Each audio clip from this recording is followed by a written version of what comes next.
ఇదిగోండి మావాడిదైతే పాత సైకిల్ ఖరాబ్ అయింది, కొత్త సైకిల్ తీసుకోవాలనుకున్నాము. అది అటో ఇటో పెండింగ్ పడతా వచ్చింది అనమాట. కొన్నిసార్లు మేము వద్దన్నాము, కొన్నిసార్లు తీసుకుందాం అనుకున్నాము, కానీ వెళ్ళడానికి వీలు అవ్వలేదు. ఫైనల్ గా అయితే కొత్త సైకిల్ వచ్చేసింది. వచ్చిన రోజు రాత్రికి చూడండి మావాడు ఎంజాయ్మెంట్, మావాడు దక్కుతుందని పైన బాబు కూడా వచ్చాడు. ఆ బాబు స్కూటర్ తీసుకున్నాడు. అదేంటంటే కాళ్ళతో కదా కప్పడానికి చాలా బాగా ఎంజాయ్ చేశారు ఇద్దరు. మావాడు డ్రైవ్ చేసిన రోజు డ్రైవ్ చేసినంతసేపు ఆ బాబు కూడా చేశారు. కాళ్ళు నొప్పి వస్తాయి నాన్న వద్దు అన్నా కానీ పిల్లలకి ఇంట్రెస్ట్ ఉన్నప్పుడు మనం ఎంత వద్దన్నా ఊరుకోరు కదా. ఇంకా కొత్త సైకిల్ అన్బాక్సింగ్ చూడండి. ఇంటి దగ్గర షాప్ లో తీసుకొచ్చారనమాట. 6500 పడింది. సైకిల్ అయితే మంచిగా ఉంది అనమాట. క్వాలిటీ వైజ్ చాలా స్ట్రాంగ్ గా ఉంది. మనకి ఏంటంటే ఇప్పుడు పెద్ద అవుతున్నాయి కాబట్టి అంతకుముందు సైకిల్ క్వాలిటీ బాగుంది, కానీ చిన్నగా అయిపోయింది అనమాట. పిల్లలు ఏంటి ఎదిగే పిల్లలు కదా, 1 సంవత్సరం మాట 2 సంవత్సరాల కంటే ఎక్కువనైతే తొక్కలేరు.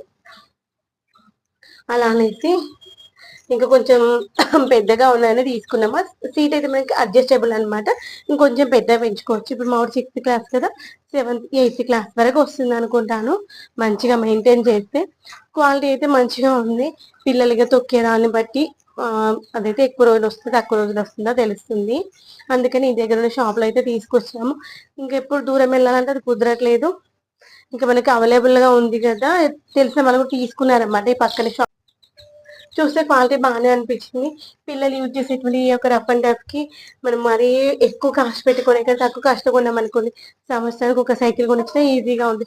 బయట 15,000 పెట్టుకొని ఇచ్చే కంటే ఇక 6500 పెట్టుకొని ఇచ్చామనుకోండి, సంవత్సరానికి ఒకటి కొనిచ్చినా ఏం కాదు కదా అనిపించింది. ఇదిగోండి ఫస్ట్ రైడ్ అనమాట ఇది. వాళ్ళ నాన్ననైతే మొత్తం అన్ని ఒకసారి పట్టుకుని అన్ని పీకేసి ఒక రైడ్ వేసి వచ్చాడు. రైడ్ వేసి వచ్చిన తర్వాత వాళ్ళిద్దరు కలిసి గంధము కుంకుమ బొట్లు పెట్టేసి మల్లెపూల మాల ఉండే అనమాట. మల్లెపూల మాల ఇచ్చాను. మల్లెపూల మాల వేసుకొని ఇంకా సైకిల్ అయితే లోపల పెట్టేసుకున్నాను అనమాట. ఆ రోజు స్కూల్కి వెళ్ళలేదు యాక్చువల్గా. తర్వాత ఆ రోజు ఈవినింగ్ బయటకు వెళ్ళామన్నమాట. అయితే పానీపూరి తినాలి, చాట్ తినాలనిపించింది. ఇంకా పానీపూరి తిన్నాము, తర్వాత చాట్ అయితే తింటున్నాం అనమాట. ఇంకా బయటకు వెళ్ళినందుకు ఎంజాయ్ అనొచ్చు, లేదంటే సైకిల్ తీసుకున్నందుకు. ఏదనుకుంటే ఏముంది చెప్పండి, మనం మనకు నచ్చింది చేసుకుంటే హ్యాపీ కదా. మీలో ఎంతమందికి చాట్ ఇష్టం చెప్పండి. పానీపూరి అంటే ఇష్టం లేని వాళ్ళు ఎవరు ఉన్నారు అనుకోండి. మా ఊరికైతే బయటకు వెళ్తే చాటే ఇష్టం అనమాట. పానీపూరి తక్కువగా తింటాడు, చాట్ అయితే ఇష్టంగా తింటాడు. నేనైతే ఆల్రెడీ అంతకుముందు స్నాక్స్ తిన్నా అనమాట, ఇంట్లో తినాలనిపించలేదు. మీలో ఎంతమందికి చాట్ అంటే ఇష్టం చెప్పండి.